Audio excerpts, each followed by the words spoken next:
Hello, JP from Rabbit Junk. Thank you for being with me this morning, my morning, your evening. As I already told you, I'm a big fanboy, so I try not to be too excited during the talk. Can you please introduce yourself to the audience and say who you are, what you're doing? I mean, it's really hard to kind of be specific of what you're doing because you're genre bending all over.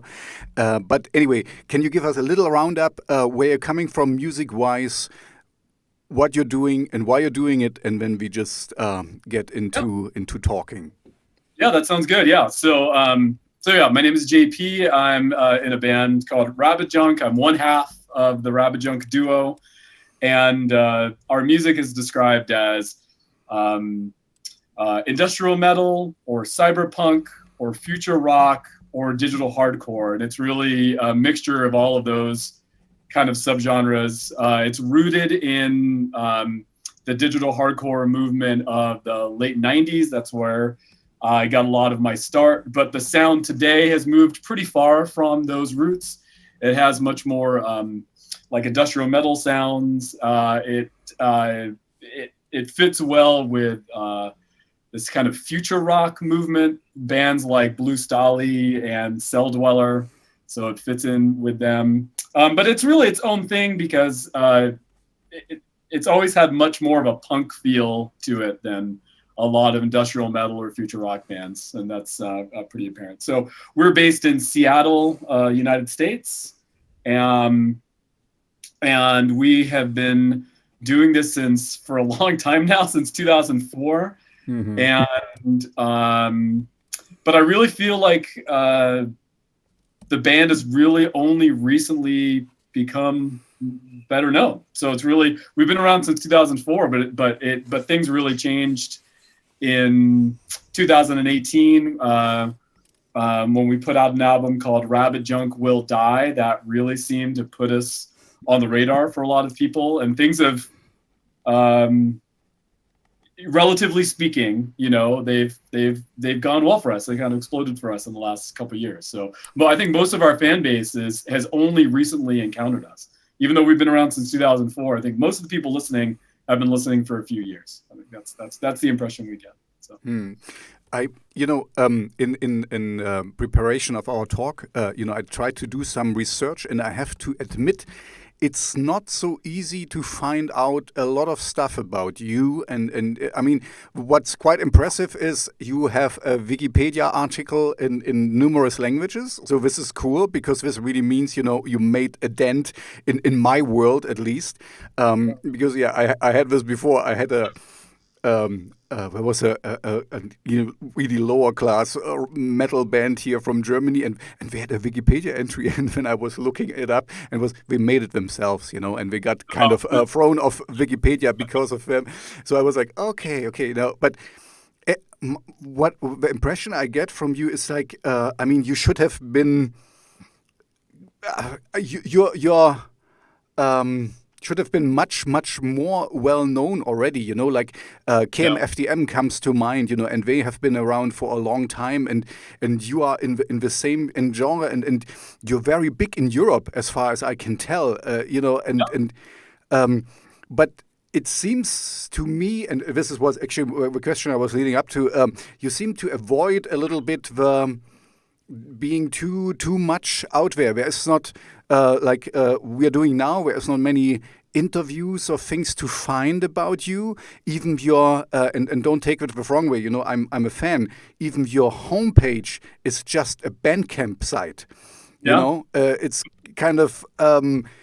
In a way, you're mega professional, and I found one clip where I saw you playing live, and on the other hand, you're very secretive. So it's That's true. you try to reach out to a lot of people, but you make it hard for them to find you. So Yes. you get my point. It's Anyway, I um, know it's a little bit of a paradox, and I think Rabbit Junk has never been associated with like a particular aesthetic or scene. There hasn't been like um, we're really just about the music. I think we're not very good rock stars, you know. I mean, so like, we're not like we're not out there in that way. We're just really into making this music. And in terms of career, you know, Rabajunk has just been through some big ups and downs, you know, and that's a lot of that is, you know, in the early years, that, you know, we got going in 2004, but the music industry was changing a lot by the time we got there, and it was going through these major changes. You know, the death of the CD, the rise of the MP3 had already happened at that point. You know, by the time we started to get better known, it was 2008. There was a financial crisis, a recession in the United States. There's the economy, went to shit in 2008, and the music industry, you know, radically changed in 2008. We did sign to a record label that year. It's kind of like, you know, the year that we thought we were going to break out, the economy dived, and I think we just, like, nothing happened with Rabajunk for 6 or 7 years, probably. We weren't putting out very much music. I wasn't exactly sure. There was no tours happening. There was everything just felt really dead. But I love doing it. I mean, I kept on doing it because it brings so much to my life. I can never not make this music, you know? So, I mean, that's the real motivation, is just, that's the reason why I keep going back to it. But it did seem, professionally, it did not seem like it was going anywhere for a number of years. And then I think the music industry changed in a way that was more favorable to bands like us. You know, when streaming became the dominant form of music consumption, you know, it means that the distribution of music was kind of democratized. You know, it was available to smaller bands without promotional budgets. But more importantly, it was available to bands who had not created those sort of important professional social networks. You know, the people who had done good networking, done good promotion, because that's not Rabajunk. Just like as you were saying, you know, that's not a strength of ours. You know, it's not like we're out there and people know us, and, you know, this is definitely like spread by, it's word of mouth, and it's fan to fan. It has this real underground feel. But finally, we could access the same distribution as everybody else, and so we could all be on Spotify, we could all be on Apple Music, and when it's an algorithm, and when it's fans deciding what music rises up, then bands like Rabajunk can compete. But when it's gatekeepers, when it's record labels, and when it's, you know, when it's a special little elite club that decides which bands are going to get noticed, then Rabajunk doesn't have any chance. So, you know, we're the product of, you know, the democratization of the music business. I don't know how long that democratization is going to be around. I think we're in a golden era that a lot of people are taking for granted. This is a moment in which a band without a record label and without any special important friends can reach their fan base. This is a really special, unique moment, right? You know, this never existed. I know this. You know, and I'm also on the side a radio DJ, so I see the benefits and the faults with it as well, because, you know, the benefits is, of course, like you just said, you know, it's great. And let me just pull this up. You're doing great. You know, you have like 30,000 followers on, I'm just talking about Spotify right now, and 217 monthly listeners. So you know, just in terms of Spotify, you're doing well. Because I'm listeners, yeah, it's a lot. That's you know, and as you said, just word of mouth. So you know, like you said, the algorithm favored you. People kind of, oh man, listen to that, and so it gets somewhere. The downside of this whole thing is everyone can make music, and this is my problem. You know, as a DJ, because as far as I like, especially your approach, you know, that genre bending, that there is no in music, for me personally, there is no right or wrong. There's just the things you like or you don't like, and there's enough. I mean, you know, who's there to judge, to say, okay, this is a bad song? You know, it's kind of, I like it, so that's it. And so I'm very much against categorizing and genre, and it has to fit this. Like I guess you came across some of these death metal type guys where like, oh, this is not true death metal. It needs to be this, and otherwise it's not true. I hate this kind of. What I'm leading up to is, on the other hand, I also need a little bit of categorization because, I get a lot of songs sent to me as a radio DJ, and if I wouldn't filter it a little bit, I would get everything. And this is cool because in the avalanche of music, there might be a few diamonds in there. But it's also a lot of not so good music, and also then genres I don't really care about. And so you see, this is a double-edged or triple-edged sword, however you want to see it. It's I don't like it when I need categories. On the other hand, there need to be categories because otherwise I cannot handle the mudslide of music that's out there. So this. This is true, and there is a tremendous amount of music that is now streaming. I think Spotify says that it has 70 million songs, and that's because there's no gatekeepers. Anybody can be on Spotify. They've opened it up, but this also might end up being the Achilles heel of the streaming music industry because hosting 70 million songs is expensive. And so Spotify is unable to turn a profit because they're giving so much money to Google to host those songs and make them available on the cloud. And Spotify keeps having to lower its royalty rates for artists like Rabbit Junk because their costs for hosting this much music is so expensive. And so what I think is in danger of happening is that the massive kind of catalog that's available to the streaming music customer is going to end up destroying the very industry. I think what's going to happen is that Spotify is going to soon make some sort of major change where they're going to maybe cut their catalog in half, or they're going to start charging artists to be on there, or they're going to just start paying people. I mean, they're already paying 0.0037 cents per stream. And how low are they going to cut it in order to continue having such a huge catalog? So you can think about it, a mid-level band like Rabbit Junk, who is doing a lot better than a lot of bands, but in the middle, we're like a working class band, right? We make some money, it's good, but in a way, we have to end up subsidizing the people on Spotify who have no listeners, right? Who have no streams, because it still costs money to host their music. So I think that's why the moment they're in right now, I called it earlier, kind of like a golden age, because I think it's going to change again. I don't think it's going to stick around. You're absolutely right. I never really thought about it, but you're absolutely right. Everyone, as it is so easy, everyone on his cell phone can make a song and send it out to Spotify with no costs or something. So you're absolutely right. It's kind of we are kind of how you say this in English? We are sawing on the tree branch we are sitting on. Exactly. So.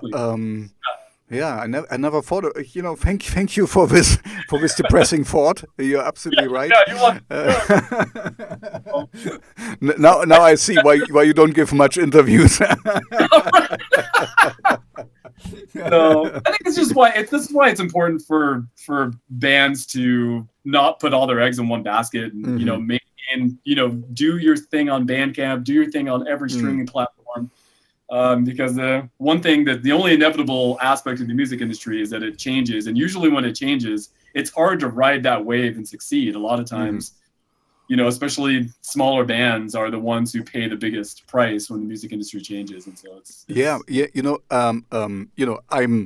I have a little music project as well. So you're absolutely right, because I realized that it kind of changed a lot, You have been with a few labels, and we can talk about it in a moment. Don't worry, it should be a friendly talk. We are not talking about, dirty laundry or something.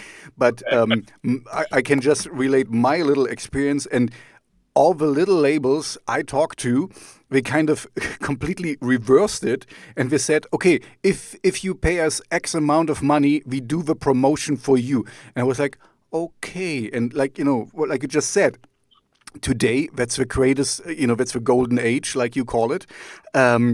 You don't need that, and when they say, oh, but we can get you an interview in this publication and stuff, and like, okay, this is a print medium. Who reads this? It's kind of like, okay, yeah, we get this you on this blog and stuff, and then you're like a little blip for one, So, yeah, the world has really changed in this way, because in the past, I remember, I'm a little bit older too, that, bands were getting a lot of advances and make a video and make this album and, take 2 months off and just, stay there and get creative and stuff. And now it's kind of, you pay the label to promote the music you have created, mixed and mastered, and everything else. You have the artwork and all this stuff you done yourself, and then you are allowed to pay that somebody talks about it. Anyway, Right, so right. it's kind of really reversed the table. No. Yeah, and in the long extinct music business that was and the label centric music business of 30 years ago, I think they represented a lot fewer artists, and there were just a lot fewer artists available. But I don't think they asked the artists to do as much. It's like, you could get by just simply doing the music. But now it has changed. Yes, they want artists, even labels want artists to be completely responsible for the entirety of the music production, for all of the aesthetics, all of the art. You bring a completely finished product to them. Exactly. And just like you said, and then they say, great, now we're going to, sell it for you, but we're going to take a huge portion of Exactly. One was even like 50%, and I was like, okay. And what do you have to offer for this? Oh, we can get you in remix deals, and we know a few clubs where your music will get into rotation. And like, okay, thank you very much, and. Anyway, it's the same idiocy. It's the same idiotic behavior. Let's put it this way, a word I can say. Like when people, buy for plays on Spotify because it's so idiotic. Because it's like, you pay 100 euros or dollars and something, and then you get 1,000 plays, and you get like 10 euros back, or $10. So it's kind of like, you're really wasting your money. It's just like, you have a higher play count or something. Anyway, it's really stupid. Just but you got me thinking, and I really, because I'm a playlist curator, and I really like Spotify.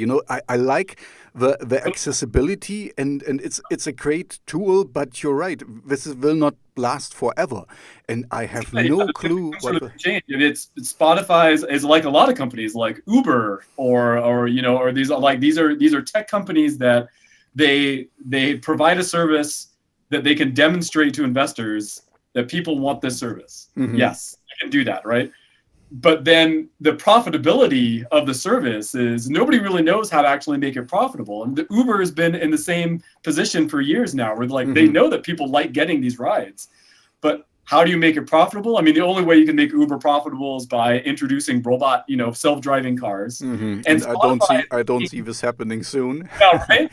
And Spotify, I think, is looking for the same magic wand to make their service profitable. They need to do something drastic at some point, because investors will stop giving them money after. I mean, they're willing to keep it up they've been willing to keep it up for a decade.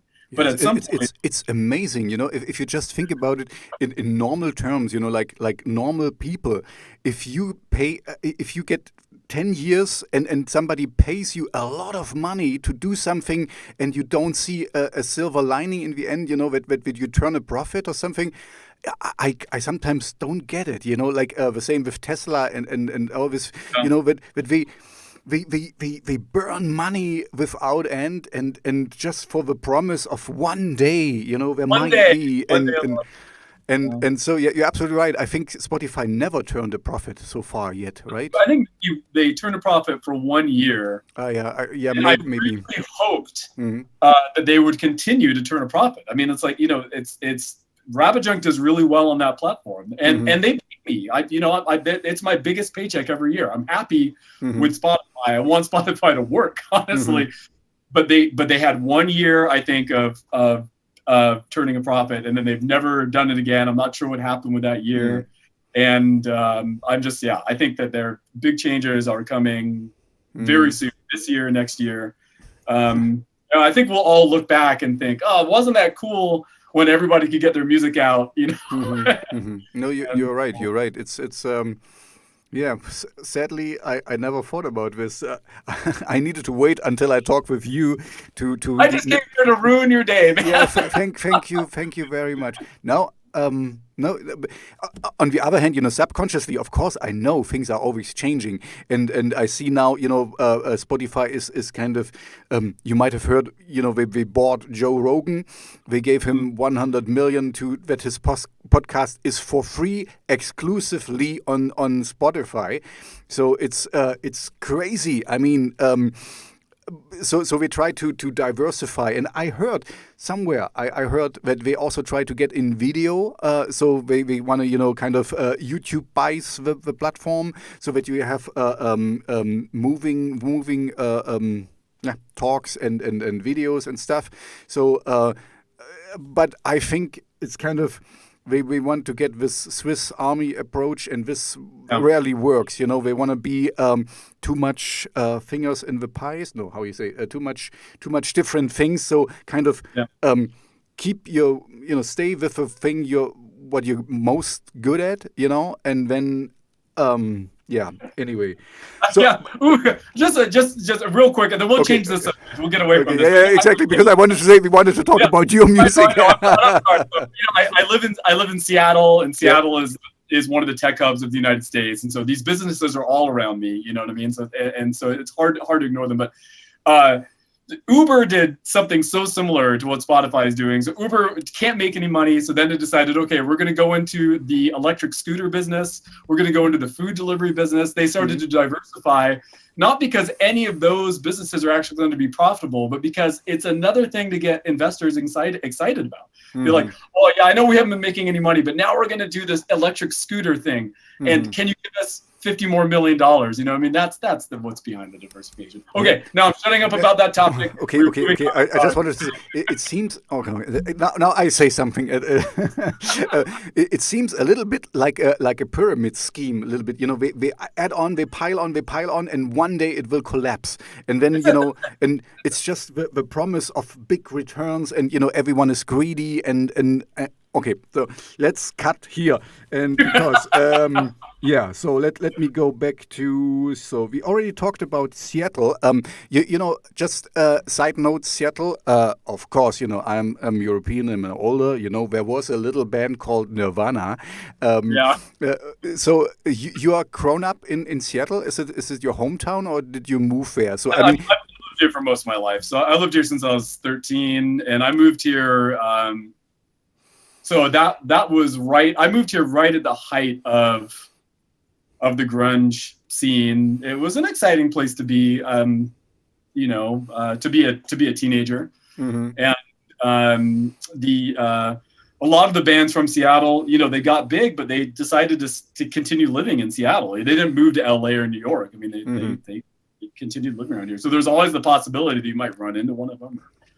Cool. And did you do that? Did you run? Yeah, I had it happened every once in a while. I had a practice space in downtown Seattle, and I was walking out of my practice space one day, and I saw Chris Novoselic, the bass player for Nirvana. And it just turned out that he had a practice space right next to me. Cool. So that sort of thing, that would happen. You'd run into people, and they're always very humble. They're like the scene in Seattle is not about being a flashy rock star. It was more about dressing comfortably and being shy. That was It was kind of I think for the first, what we really reinnovated was being being authentic. This was kind of the first time people were authentic again. Because even punk became, in my opinion, became so formulaic, and I always find it so funny if you see a punk on the street and he looks exactly like a punk.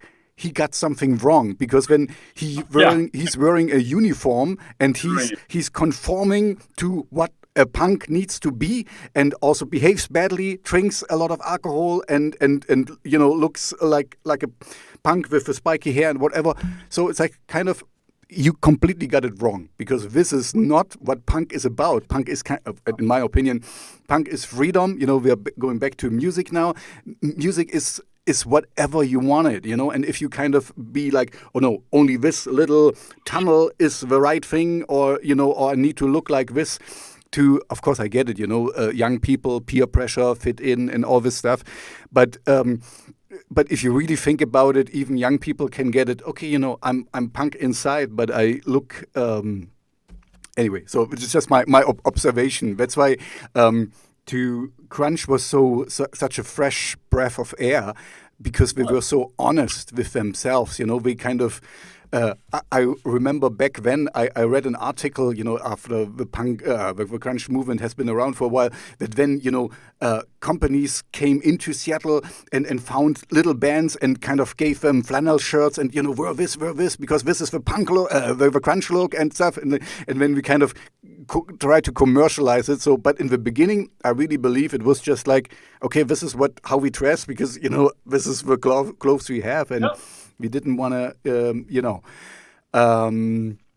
yeah. So, okay, we got this covered.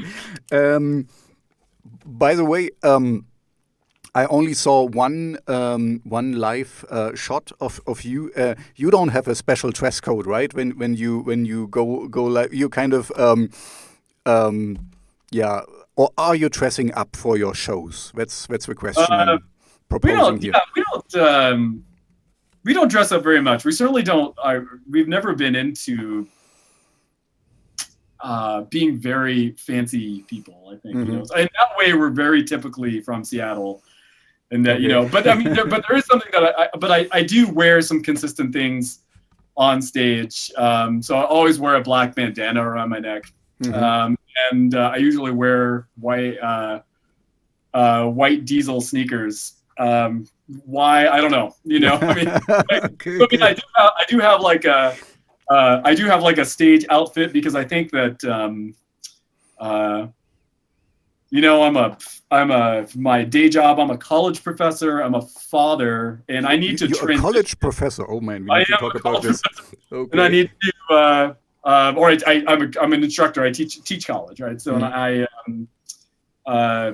I need to transition out of those roles before I can go on stage. So dressing in a subtle way that I would not dress if I was in front of a class, I think is an important thing to do. However, it's never, we just get up and we just play our songs. There's not like any sort of kind of stage show going on. I mean, I think, that's, and I'm not saying that's good or bad. It's just the way that it's been, because sometimes I think, well, maybe we should develop more of a stage show. But I also think it's just really important that bands just get up there and actually be themselves, And so, I'm kind of, I hear you, and I'm kind of torn here a little bit, because on one thing, it's kind of, in a way, we're getting back to this authenticity, that you're going there, and it's just like, you're yourself and you're enjoying your music, and this is the best thing, because people will feel if you are into your music or not, and when it's kind of like you're not going through emotions, you're like in it, and this is the energy. It doesn't matter what you're wearing, basically. But then again, there is this other thing where I also think it's kind of taking the audience seriously when you are when you show them you dress up a little bit, because it's kind of like in the past, when there's a punk band and then, we're in the crowd, and then we just go on stage and, it's kind of like, oh yeah, now we were just drinking on the bar, and now we're blah, blah, blah, blah. Yeah, and so it's okay, it's fine, they're themselves. But if you dress up a little bit, when you show the audience, okay, now oh, now comes something special, and you know, and they. You know, the audience usually has paid money, and so you kind of show them respect in a little way to, okay, this is for you. I kind of got, and also like you said, you know, every one of us has different personas, and you know, I'm a father, I'm a lover, I'm a husband, I'm a whatever. You know, you have different hats on in different environments, and also this helps you transition to, you know, now I'm the rock star or whatever, you know, now I'm the so I'm kind of tilting more towards dressing up for a show, because even if it's just a little bit, like you said, a bandana and stuff, or you know, a jacket, and then you know, it's just something. Okay, this makes it special. This kind of makes a difference between the JP Anderson in the crowd and then on stage. So yeah, I think I know. I agree with that. There has to be some ritual, some symbol that that differentiates you as the performer and not the audience. And I agree that you do send a signal to the people who came to watch you when you try and look the part. You know, they're not showing up to see JP the dad or JP the college instructor. You know, so Lemmy from Motorhead said it once very nicely. He said, you know, if people come to your show, we want the rock star, not the nice boy from their neighborhood. You know, we kind of give them what they want, and not kind of like, oh, hello, mama, oh, and where's my grandmother? Hi. You know, and now you go up there, and you be the yeah. I guess, you know, it also kind of, if it's my perception only, it helps you also get into your stage persona, you know, exactly that you're kind of like, okay, now I have, like you said, with sneakers and this bandana, and now I'm ready to rock and stuff. Yeah, so that's exactly how it feels. You know. Let's go to the one thing you just mentioned, because I didn't, you know, there's not much to find about you, and that's fine, you know.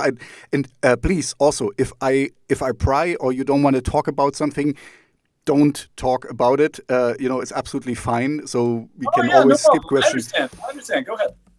But college professor, what do you teach? Because I honestly have not pictured you as a college professor. What's your pardon me, what?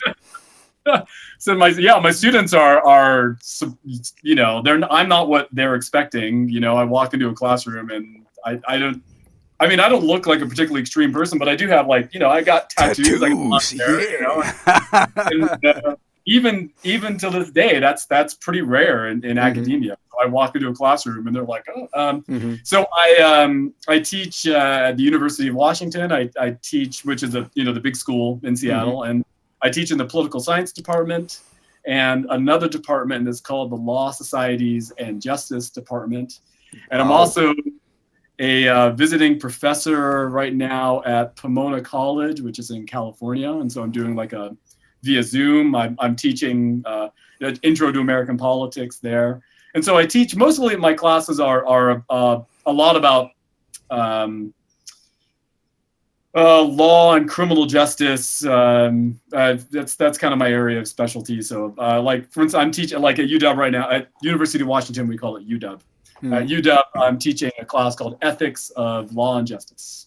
Wow, that's a deep subject, man. It is really, yeah. It's a very challenging class to teach. The idea is that when, you know, there's a lot of students in the class who I think want to be lawyers. There's really no students that want to be police officers. That's not a very hot job among my students. No. Lawyers, they definitely want to be lawyers. And I think that one of the big points of the class is that there's lots of ethical rules, you know, for being a lawyer, but you really need to think about the ideas that inform the rules. Like what are the ethical standpoints and perspectives that these rules are trying to reflect? And it's really about, you know, critical thinking, about ethical decision making. When I'm assuming that my students are going to be people with power one day, they're going to be lawyers, they're going to be policymakers, and so and there's the class doesn't try and get them to think one way or the other. It's really just about here are the tools that can be used to try to overcome difficult ethical dilemmas. And it's up to you to decide what the right thing to do is, but you should know what the tools are, the tools of analysis. That's what class. And everyone, as you surely know, moral or something is something you can bend as well, and it is or ethics are something else for everyone else, and also for every different circumstances. We change. It's not that it's kind of. Everyone has a set of morals, but if circumstances change, things can change as well. And especially with lawyers, my take on it, I think it's good that people want to get into this profession. Okay, in the United States, sometimes it's money. Maybe you can make a lot of money there, of course. But I personally think it would be really hard for me, like we're back to the ethics and stuff, if I would know or get a hunch that one of these guys I represent or so is a guilty person, and so how do I deal with that? Because you're torn, because your profession is to kind of get him out of jail or something, or to represent him at the best way, but on the other hand, he's I don't want to. I guess you have delved into this quite a lot. It's a dilemma I don't want to really get into. Even guilty people deserve a erstwhile defense, right? Yes, that's absolutely true. But because it's up to the state, it's up to the prosecutor to make their case, and if the prosecutor's case is strong enough, then it doesn't matter how strong the defense is. If the evidence is open and shut, then the person's going to go to prison. But so it's the prosecutor, the state has everything they need to send people to prison. And so if you're guilty, it doesn't mean that somebody shouldn't try and vigorously defend you. Yeah. And because that's the process at arriving. I guess this idea is that you arrive at justice through this kind of adversarial process, through the prosecutor and the defense fighting, and the end product is justice, right? That's the idea. And so if both sides don't try their hardest, then you might not arrive at justice. I think that's the idea that drives the adversarial process here in the United States. I think it's I know it's a little bit different in Europe and in civil law systems, but we won't get into that. So that whole side of me, it doesn't, let's not. Okay, sorry, it's go back to music, but it was just interesting, and I just thought about my own dilemmas here, and let's not get, because we could make. I think we could talk for hours about this, because it's really...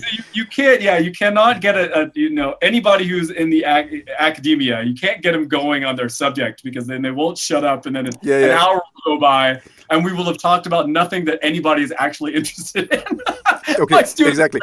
Let's go back to your music, because this is kind of why we connected, and we're slowly getting there. So after we dissected Spotify and the future of whatever. By the way, this is I might have told you this is a talk, and I try to stay away from stupid interview questions, but I have one. And I'm really sorry, but I think you will forgive me now. Rabbit Junk. How did you came up with his name? This is not such. I mean, I understand English well enough that I can know what it means. But I don't know what it means. What does it mean? I thought it's the testicles of a rabbit. No, it's not. I had no intention. No, I did not. Never even occurred to me. I swear, it never occurred to me that I was referring to rabbit genitalia. That was not my intention. How did I come up with this name? I mean, I wanted a name that could not be easily placed in any single genre. I wanted a name that didn't sound like it came from an era. I didn't want a name that sounded 80s or 90s or 2000s. I didn't want a name that sounded metal. I didn't want a name that sounded punk. I wanted it to I wanted it to do exactly what it does. When people read the name Rabbit Junk, they're just like, what? What does that even mean? And I'm like, perfect. Okay. You have no presumptions about what you're going to hear. it doesn't sound, you have no idea what's coming at you. And so just the name itself, the purpose there is to just kind of freshen the mind. It's a weird enough, strange, aesthetic problematic name. It's a kind of an ugly name. It evokes all sorts of weird things, but at least it doesn't give anybody any presumptions about what they're going to hear. And that was the purpose. So, no, so that's really. It's only later on did somebody point out that junk is another, is another name for genitalia. And I just was not aware of that. And so maybe in your. Now. Yeah, maybe in your college professor bubble when you wouldn't know that. yeah. You would call it testicles. Rabbit testicles doesn't sound so cool though. No, not nearly the same, Okay, so. no, but honestly, you accomplished your mission because nobody knows what it means, and this is the best names you can find because you fill it with what it means, and and you have a vast history. I mean, you are 17 years now with Rabbit Junk. You have tried different. I mean, we talked about it in the beginning. We don't really know what you're doing. I mean, it's kind of, you can label it whatever. It fits everything and nothing or whatever. I mean, it has a certain aesthetic. That's it. So that's you filled the name with meaning. That's basically what you succeeded, and this is so well accomplished. Just with a junk part, I was like, okay, did you really mean? It sounds a little.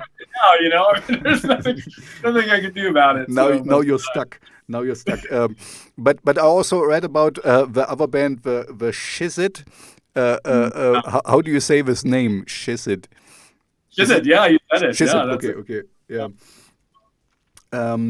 But anyway, another meaningless name, by the way. The whole same thing. It doesn't. What does it mean? It doesn't mean anything. It's just okay. Because I thought like it's kind of like an abbreviation of the shit is it, or this is the shit, or something like that, right? But I mean, ultimately, it's a nothing name, right? Okay, no, it's once again it's perfect because you need to fill it.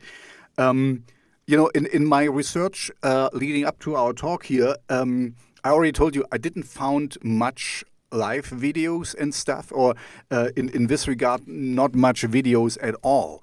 So,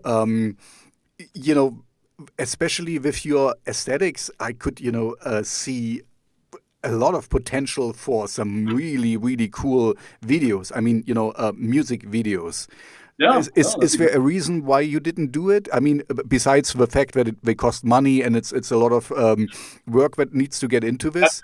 That's it. That's the only reason. So, Rabbit Junk is my. I have two jobs. I'm a college instructor and I have Rabbit Junk, but my primary income is Rabbit Junk.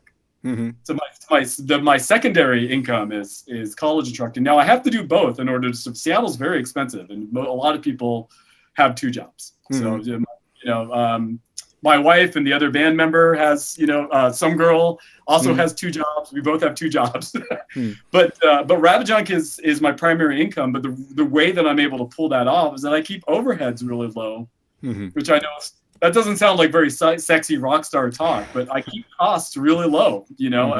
I don't spend a lot of money on making fancy and expensive music videos because while they're amazing to give to your fans and they make you feel like a rock star, they're good for status. Mm-hmm.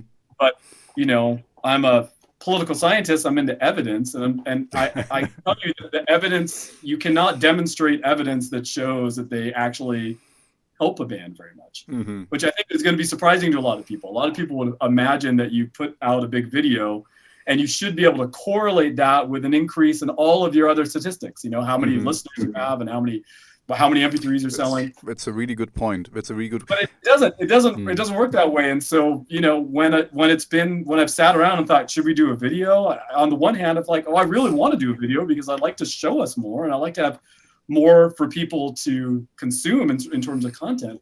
But does it make sense financially? No, it doesn't make any sense financially. It would cost $15,000 or $20,000 probably to make the sort of video that would be worthwhile. Just the money hasn't been there. So, so I know that sounds all very grim and pragmatic, and I'm sorry, No, but it's good. I mean, that's what this talk is intended to be honest. And I thank you for your openness and this, and you're absolutely right. I with my little video chat channel, what we're doing right now, people approach me like, oh, Tobias, you need to you need to cut and do this and make it more tricky and not tricky, more accessible and maybe keep it shorter and stuff. And I was like, oh, no, but I wanna first of all, I'm lazy. I don't want to cut much. That's why I told you before. Don't tell me anything what I shouldn't know. What you wouldn't tell a stranger. And also, it has the certain charm, at least in my opinion, that I agree. you get an unedited video and you get the whole thing of it. You see everything and you see the bloopers and so my point is, I understand you and. No, I lost my point a little bit. No, anyway, people approach me also, oh, you can do this and shiny and blah, blah, blah, blah, blah, and stuff like, yeah, but I'm a one-man army like you, and I have also to think about, I have a family, I have a job, I have other hobbies, I have, a life besides that. And like, I like doing that. I really like to talk with you. This is, eye-opening for me. And I told you, I'm a fanboy. For me, it's a special date today. But also, I can only do that much, and I see the benefits in just releasing it like it is, and so people get the whole picture, how we really talk and how things are, and you're absolutely right. People think, they put out one song and put it on Spotify and they think they will explode, and then they pay a lot of money for a very expensive video, and then it gets clicked a lot, but then it happened.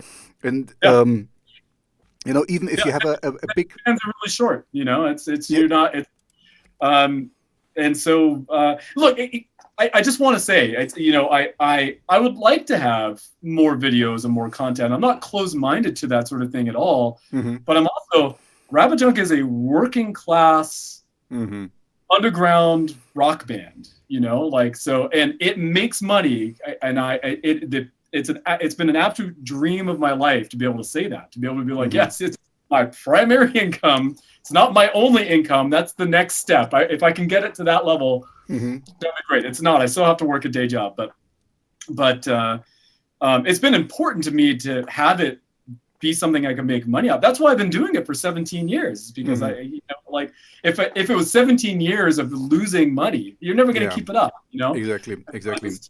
That's a good point. You got to protect your bottom line, like a little bit, So hopefully there'll be videos, but right now I really don't feel like a lack of videos is actually holding Rabbit Junk back. If you look at Rabbit Junk numbers in terms of streaming and stuff like that, then I mean you can. You can do a pretty quick analysis, and you can be like, okay, Rabbit Junk's got there's a lot of people listening, and there's not a lot of videos. You can look at a band that has a lot of videos and not a lot of people listening, and yeah, exactly. No, it's just do the math, basically. No, but this is this is exactly, so I'm completely agree here with you, because this is exactly my approach. I know, of course, my video editing and whatever could be better, and my studio setup and whatever, everything could be enhanced and more shiny and blah blah blah, and I could there's a scroll in here and a scroll in there and blah blah blah and but this is what I can do at the moment. I enjoy it. I like what I'm doing, and this is the best I can do. Who knows where will this go to? I wouldn't mind if somebody asked me, oh, Tobias, I like what you're doing. Can you do this for this or whatever? Anyway, but we're getting to a point that I think a little bit, okay, we're touching another subject, but there's nothing to do with music. It's kind of, the world has changed a little bit, like this instant gratification, especially United States is a little bit faulty on this thing. I want it now. Uber Eats, we talked about this and get it. Oh, I have a craving for this, and now let's order it, and it should be here in an hour, and blah, blah, blah. And sometimes you have to work and grind and get, Rabbit Junk didn't get from from 0 to 100 in a month because you put out 10 videos or something. You got there because you were consistently doing what you like to do. And this is exactly my approach as well. Sometimes I have to be very honest. I was like, oh, I'm starting this, and people will find and see what this is about. Talking with people, this is interesting, and there will be a lot of people who, and they are, but it's not like boom. It's not like it's incremental and slow. Exactly, but I'm doing it consistently, and I enjoy it also. And I realized there was a time where I did like 5 talks per week, and it was like, oh no, this is way too much. I cannot, because when I don't give the person I talk to justice anymore, because when it becomes like a job, and you know how this feels. You want to kind of enjoy spending time with the persons, and not be like, okay, in 2 hours I have the next one, I have to prepare for this, and I want anyway. My point is, I understand you completely. This and what I want to say to the audience out there is, stick with it, be consistent, and don't and don't live over your means. It would be cool to have a shiny video and it looks great. And yes, if you have if you are rich and you have rich parents, do it. Go for it. Exactly. And it will look really great. And but if you don't, do what you can do and do it in the best way, and just stick with it and enjoy it. This life is all about the journey. You're a little bit older as well, so I think you can understand this better. It's not like you have to do this for a long time, and so do it in a way that you enjoy it, and that you can sustain it, that you can stick with it for a long time, and not just like, oh, I do 10 videos and then I will be done. And no, this is absolutely the wrong approach to music, to anything. It's like being in a relationship. Yeah, I'm gonna love her really really good and when I'm done, it's happily ever after. You never have to work on it again. This is not how it works.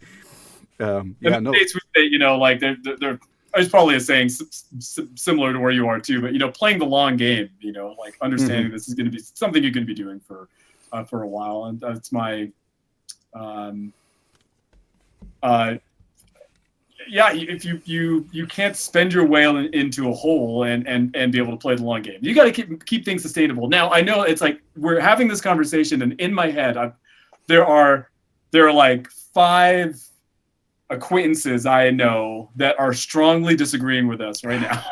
They're saying that we have got it all wrong, because I know that they are currently making very snazzy videos, and they're spending $25,000 to $50,000 to promote their band this year. They are really going for it. They say to me, they're like, JP, you have never really dived in. You've played it pretty safe. They're right. They're true. I haven't been willing to go bankrupt to try and make Rabajunk kind of break out. And maybe things would be even better now if I had done that. I don't know. Or it always seemed like a risk. But they're if they hear this conversation, they're gonna say there is something very important about taking risks and believing in yourself. And so we can probably just agree that there's no single right way, right, to do, and like, and you just got to figure out like what really fits for you. And I think a little bit of a slow, incremental, steady, consistent pace has been what's good for Rabajunk. It sounds like same thing for you. Yep. Rather than like it's just I can also say this in the past. Okay, sorry, now I'm talking about me, but just one more example. I did acting a lot, here in our local theater and stuff, and I really enjoy it, So that's why I like videos, to play and stuff, and this is I like that. But it never drew me to becoming a real actor. Some of my former mates, they became actors, and they're now in theater houses and stuff. And so, because it's kind of like, it takes away and maybe we can talk about this, the fun and the little spark in it, you know. If I do something, I do it because I want to and I feel like it.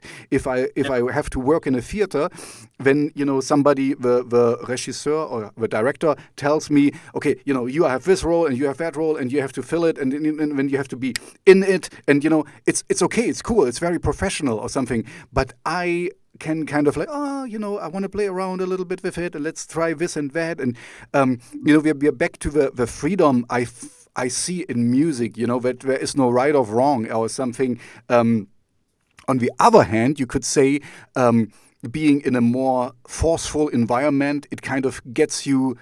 How you say? Sometimes you need somebody who pushes against you, that you overcome something, you know, and then you grow. So if you're like just like, oh, you know, let's I don't feel like it, so I don't do that. You know, you don't get anywhere, or you don't get better. You know, maybe let's stop with this whole thing and we just talk about how do you get to. Your music has changed a bit over time, you know. I mean, it kind of. How do you get to the point that you get to say this is the music I'm doing now, or let's put it even more precise? You're working on a song. How do you finish it? Because, you know, especially with your aesthetic, it's kind of can be. You know, it's all over the place. That's good, you know, and also. I'm guessing you're also doing the mixing and mastering, so you always can put in something more and something. And Yes. So, how do you get to a point to finish a song? Yeah. Yeah. So let's. I just put out a single called "Reckoning" on the 5th, on February 5th, and I made the entire song, mixed the entire song, and I mastered the entire song. And you're right. At each one of those stages, you could never stop. You know, there's always, you can always try and get a little bit better. And so there has to be. Also, just to put this in. Sorry, it's also the danger, because you're so you're so not objective anymore. You know, you're so used to this. It's really hard for you to. Anyway, continue. I'm just kind of like you're getting so in your own bubble. Yeah, and you lose perspective, and your ears, you know, you're hearing something over and over and over again, and it starts to sound right to you, but it's not actually right. And so, there's some practical things that I do, and there's some kind of intellectual, emotional things that I do, you know, to try and put limits on that. So some practical things that I do. So I'm going to show you real quick. My studio is very, very lame. Right? There's not a lot to it. Okay, this is it. This is it. This is where all Rabbit Junk is created. This little thing right here. But it looks good. It looks good. You know, it doesn't need to have much. I'm using Pro Tools from 10 years ago. Okay. I have not updated. I'm using all the same plugins. Right? I mean, everything's horribly out of date. This studio sucks. But it's good, because I have anyway. Sometimes updates kind of crash your old projects, and you cannot use things anymore. You know, so kind of you have to kind of encapsulate and not be on the internet with your computer, so that you know you don't get any glitches or something. Yeah, that's right. And so, I mean, I have been cloning the same computer for 10 years. You know, it's like I back it up and then I just clone it on, because it's stable, it works, and I've continued being able to get a better sound out of it.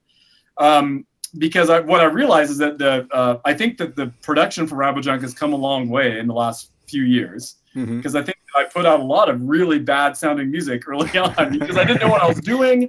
And I mean, I think it had kind of a charm to it, but it you know, it's not good. It's not professional quality music, you know. So everybody can, you know, all of my mistakes are public, right? You know, it's pretty embarrassing. But a couple things that I do to like keep my ears so they don't get used to the sound is that I have, I don't know, you can see over here, but I have. Yep. Well, you can see, I have like 5 or 6 different headphones. Okay. And I never use the same pair of headphones for more than 20 minutes. So I'm always, you know, and what it does is that it stops your ears from hearing something and being like, oh, that sounds right, but it's actually not right, you know. So the hardest place to put a limit is on the mastering. Right. So I think you writing the song, for some reason that feels like it's just got a built-in limit. I'm like, oh, I know the song is done. Like it's you know, it's around 4 minutes. We feel good. Okay, you know. So, and the mixing feels pretty intuitive as well. You know, like just can I hear everything? Yes. But mastering, you could do that for the rest of your life. A single song, you could master a single song for the rest of your life. So I always master to a reference track. So I take a track that you know, I want to try and achieve their volume, their stereo width. I would like to try and achieve their overall EQ. And so I'm really trying to emulate somebody else's work with mastering. You know, not the music part of it is very creative, and that's just all me. But the mastering is not really so much creative. It's more of a craft, right? You know, it's like and so I think it's okay to want to emulate somebody else who actually knows what they're doing. I've never exactly. You will not reinvent the wheel anyway, you know. So this is absolutely fine. There's no reason to reinvent the wheel. I've never had professional training. I don't actually know what I'm doing, so I'm just listening to somebody else and then trying to make that sound on a very old system, you know. And so you know, I think some of the best music production for Robert Young's kind of music comes from the record label Fixed, which is like Cell Dweller and Blue Stolly are the two big names off that record label. They're the mastering on that record label and the production is phenomenal. And so usually I'm listening to that and just trying to emulate, just trying to get like kind of in the same ballpark as how they sound. So trying to, and you know, one of the big difficulties there is that their tracks are immensely wide. So you put one of their tracks in a car and it takes up the entire room in the car. Nothing is narrow, and that is really, really difficult to achieve. And I feel like I only just was able to achieve it with this last single, Reckoning. It's taken me years and years and years of experimentation and trying different things to get it to sound that way. And with Reckoning, I know that I went through 41 different iterations of a master. So that means that I'm in here and I get a master and it's sounding good to me. And then I take it out to our car and then I put it in the car and it's not doing it. It sounds like shit in the car. There's no way, you know, and I have to go back up here and then make all these changes. And I'm like, oh, it's sounding good. I think I got it this time. This is number 2. No, yeah, I've got it. It only took me 2 times. And then I go down to the car and it sounds terrible. You know, and I did that 41 times, up and down, up and down, up and down over the course of a week. And I learned a lot while doing it, but eventually I was able to throw in Reckoning, then throw in somebody else's song and just think to myself, I'm not hearing enough of a difference to go make more changes. It's not perfect, right? You know, but it's like it's there, you know, like and then you just call it good. But then I'm always worried that my ears have led me astray and I'm going to listen to the song after I release it. I'm going to be like, what was I thinking? This sounds horrible, because that's happened so many times where I thought a track sounded really good. I've released it and then later on I've heard it and it was terrible. So. Yeah, that's you know, this is a track is never really done. You know, it can always be you know, it's kind of, like you said, you can go for 100 years and still find, oh, you know, I could with this and that. But do you also have, because you're mostly doing the music yourself, you have some other people listening in? I mean, you have this, what was her name, Summer Girl? Or yeah, Some Girl, S-U-M, Some Girl. And Girl, G-R-R-L. Yeah, that's my wife. Okay. Yeah, it's my wife, Jen. So the reason why she has a pseudonym is that, you know, she has a grown-up job, right? You know, and you don't? You don't? Well, I didn't. I haven't. I went to school really late. I didn't get my high school diploma until I was 29. Okay. I'm a high school dropout, and you know, I was doing the rock and roll thing and working dead end jobs with no prospects, and then I decided to go back to school pretty late in life. So yeah, I'm a college instructor now, but it's not like I've been doing that all my life. That's I've been doing that for the last 8 years, and so Rabbit Junk is a lot older Okay. than Yeah, I my know. academic life. 17 years. I counted. Thank you. I went to school as well. I can count. Years. Wow. Okay. Yes, it's a long time. Yeah. Oh, I feel ancient. I feel so old, but that's okay. But no, I don't actually have anybody else to listen to the songs. I am completely isolated the entire time. I'm making the song. I'm like, Okay. it might be good, it might not be good. I have no idea. I mean, I don't have a little army of sycophants to listen to it and give feedback. Yeah, but an army of sycophants wouldn't help you as well, because if you have some people, that, yes, man, then it's kind of like, okay, who cares, Anyway, that's a good question. How do you deal with critics, or how do you engage with your fans in any way or so? Yeah, I do. So the main two ways that I engage with fans, that there is a Facebook fan group, Okay, and then through Instagram. And so I'm actually, I'm pretty good about communicating just little stuff, just saying, hey, here's how my day is going. Like how are you guys? Like so because Rabbit Junk fans really matter to me as people. I said that I'm like, I'm in the studio and I feel really isolated, but I think that they're with me in spirit, like I'm thinking, sometimes I've written songs specifically thinking about a certain fan. That's actually happened. A person that I don't know, that maybe only ever met once at a show, but there's something about them that I'm able to think about them while I'm making the song. And I've done that with there's multiple songs that I've never let them know, by the way. I've never contacted them. Hey, I pretty much wrote the song thinking about you, but that's happened so many times. There's so many Rabbit Junk songs that are actually about a specific fan. Okay. That for some reason I'm like, oh, this is a song that fan would like, and so I end up making that song. So it's just inspiration, Okay, so I'm definitely gonna follow you on Spotify, and when I see the next song is called Tobias, you roll your R. When I will know, when it will get pinned in my Spotify playlist.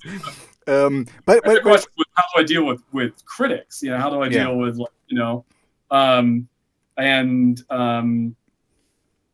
so I think I had a pretty fragile ego when I was a young man, and it was difficult for me to get criticism. And there was a lot to criticize Rabbit Junk on. There's so many aspects of Rabbit Junk that were pretty inferior, and sound quality and all the rest of it.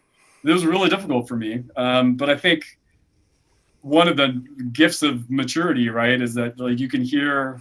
Yeah, I hear you, young grasshopper. Yeah. Back when,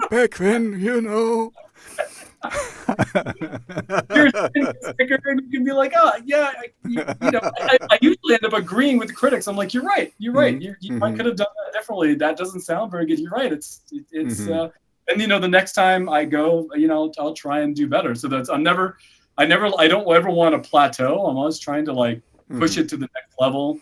And there's a limitless amount of levels, So I think that's one thing that makes music really exciting is the you're never done, and you always can learn. Yeah, that's also. I mean, if you break it down, this is kind of what life is. It's never stationary. It's always in transition from one thing to the next, and sometimes you just have to step back and smell the roses, or kind of enjoy the moment. And because it will, this is the good thing and the bad thing. What I really learned is, we're back to philosophical things, is kind of, I think it's a Bible verse, it too shall pass. And this is a positive thing and a negative thing. Or you can use it for both, because in the positive, it means enjoy the moment as much as possible, because it will pass. It will not stay forever. And in the bad, situation, you can kind of tell yourself it will pass. It will go on, go over. There will be an end of a darkness and stuff. And we're not even talking about the situation we're in right now, but. it will end. It will pass. It will sometimes, just last week, I had a really, I told you in the beginning, I had this Corona blues. I was like, I even got the day wrong because every day was bleeding into each other and it kind of felt the same thing again and again and again. And I was like, oh man, this is Thursday. I thought it's Wednesday. And, because there is no, usually on Wednesday you go with your buddies to have a beer and stuff, and now the markers of the week kind of fell flat. There is no highlights anymore. Nothing. Maybe we talk about let's because we're over an hour already, and I kind of want to wrap it up a little bit because my breakfast is waiting. Sure, it's early in the morning for you. Yes, it is. But don't worry. I'm a crazy. I get up usually at 4 o'clock in the morning. But this is kind of I'm crazy. I don't even have a alarm clock. I just wake up and I'm awake. So I'm doing things.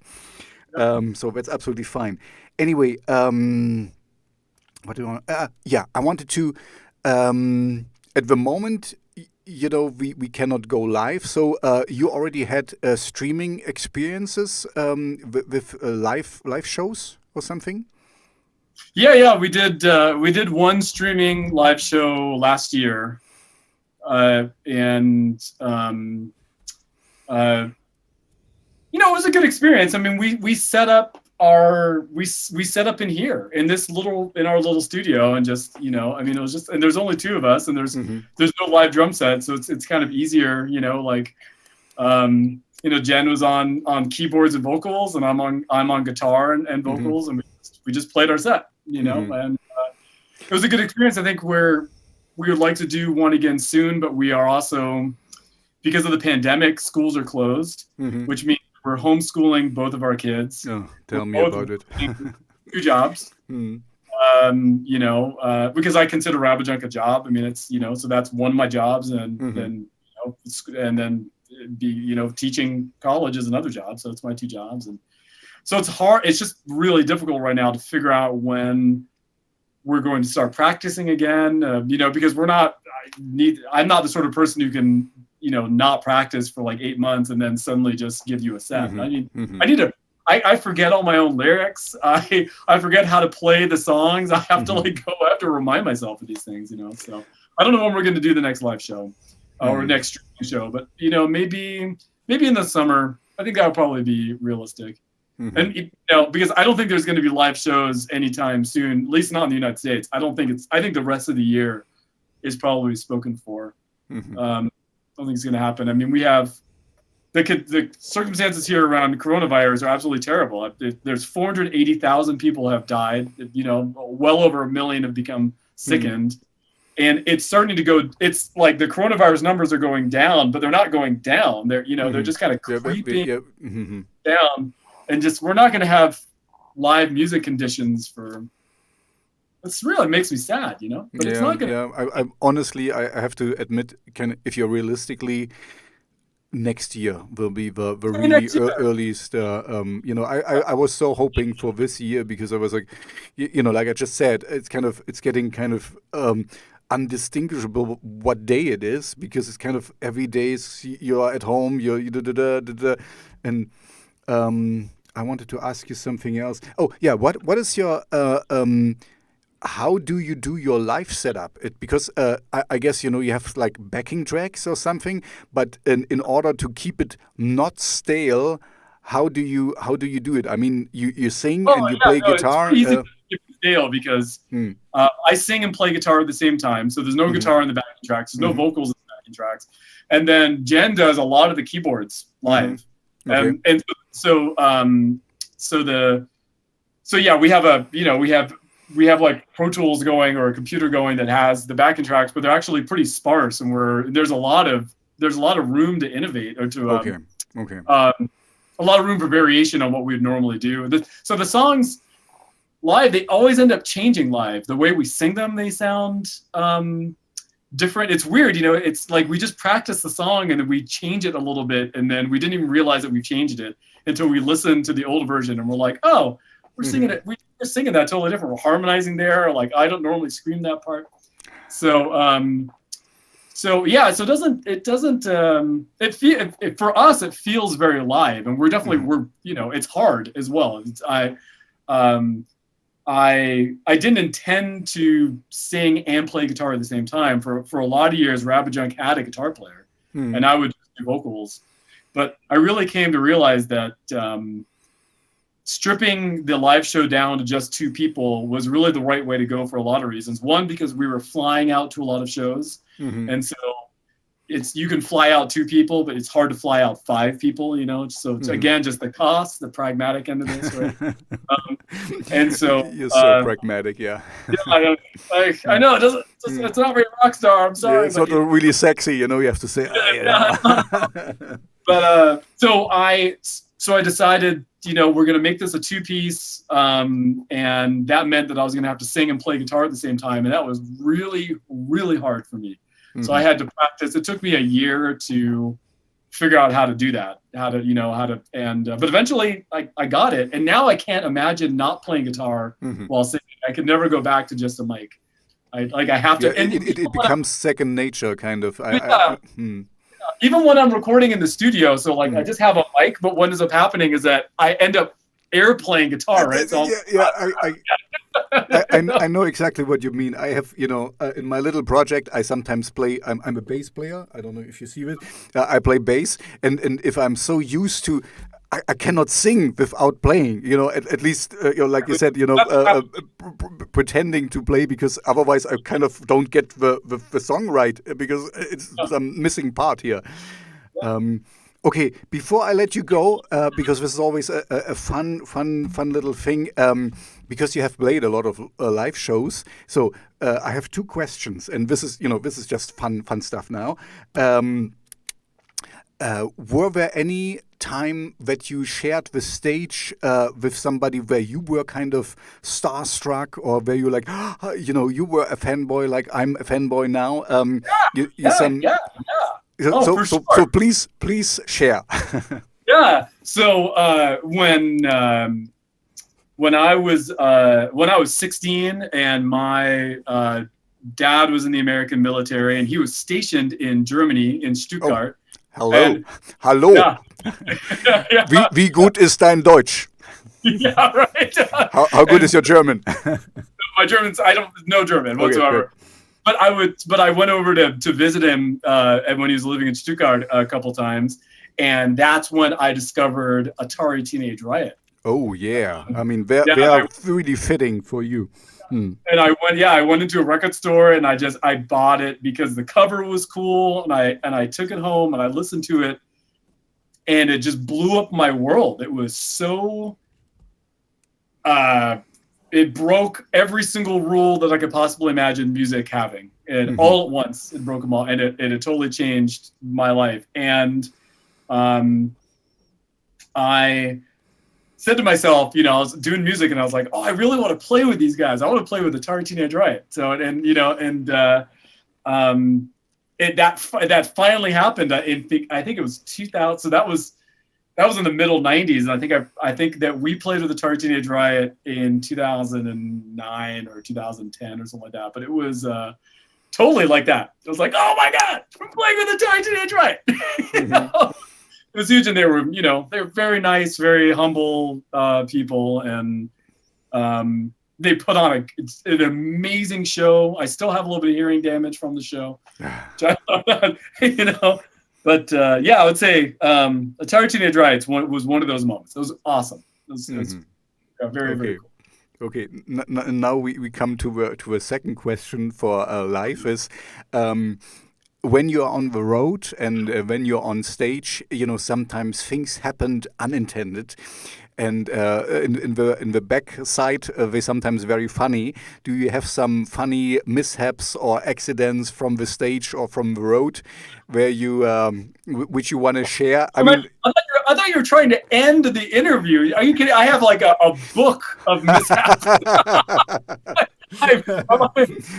Give me your top three. I mean, every single show has some sort of mishap. When you're when you're a band that relies so heavily on technology, you are really, you're really tempting fate, like your computer's going to blow up or somebody's going to, and so many embarrassing things have happened. But I think probably the best is not in Rabbit Junk, in my previous band, the Shizit, we went on tour with Alec Empire from Atari Teenage Riot when he was doing his solo gig. We went on tour with Alec Empire for the Intelligence Sacrifice tour in 2001. And we showed up in London with all of our gear, and the Shizit was just a 2-piece as well, just me and one other guy on stage, and we hauled all of this gear to some club in London, and it was the longest line we'd ever seen outside of a club. We couldn't believe how many people were there. I think there was probably, the crowd, it wasn't that gigantic. It was probably like 1,000 people, but it was the biggest crowd we had ever played in front of. So very, very nervous. And we were playing for its Alec Empire, so we were intimidated. And we get up on stage, and we turn on our gear, and I turn to the crowd, and somebody in the crowd starts pointing behind me, and I turn around, and our gear had caught on fire. Our whole rack had caught on fire because we were using American gear, right? So we had to use a power converter. The power converter was rated for the correct watts, except we didn't realize that if you turn on all the gear at once, it pulls more energy. There was an energy surge. I see. It burst on flames. And so what are you going to do? Everything just melted. Our entire rig just caught on fire, and we're on stage with we don't have a manager. We don't have backup gear. It was mortifying. So we walked off stage, and actually the guy the road manager for Alec somehow was able to fix a few of the pieces so that we were able at least to do half the set. But that was, so that sort of thing. And then I thought that was going to be a one-off, but that actually just ended up being the norm for the rest of my life. Something like that was going on. I guess this was where Rammstein got the inspiration for the fire show, right? Because you influenced them. Okay. Thank you very much for your time. This was a really enjoyable talk with you. So thank you very much. Or maybe the last question is, so what's in store for Rabbit Junk fans? What can we expect in the future? Because I saw there should be a new single coming out on the 19th or something. Right? Yeah. So we've got a track called Industrial is Dead coming out on the 19th of this month. You're so positive. You're so positive thinking. Industrial is Dead. Bright, shiny guy. It's a really fun track. It's like chiptune and industrial metal would go head to head. Cool. It's got some girls doing her vocals, very like punk rock femme vocals. It's going to be a lot of fun. And then in March, we've got a remix of Reckoning coming out, which is going to be really interesting because it's like gabber and darkwave kind of mixed together. That sounds interesting. I'm big. My kind of field is like industrial metal, darkwave, and gothic rock. That's kind of the holy trinity for me. That's what I like. Cool, yeah. So I think you're going to like it. So look out for the remix of Reckoning in March, and then we're working on a bunch of new singles for the rest of the year. So there's not going to be an album this year. We're just doing singles, and there's a possibility that we might put all the singles on a CD release. But for right now, just it can be singles. Hopefully, we'll do some streaming shows. Maybe we'll make a $100,000 video. Yeah, right. You're going from 0 videos to 100. I believe you. I believe you. I'm blonde. I'm stupid. Yeah. You tell me. Tell me. I think that's it. I would just say, that's our plans. That's our plans. Okay. So you're keeping busy. Thank you very much. Thank you for this enjoyable time. I'm gonna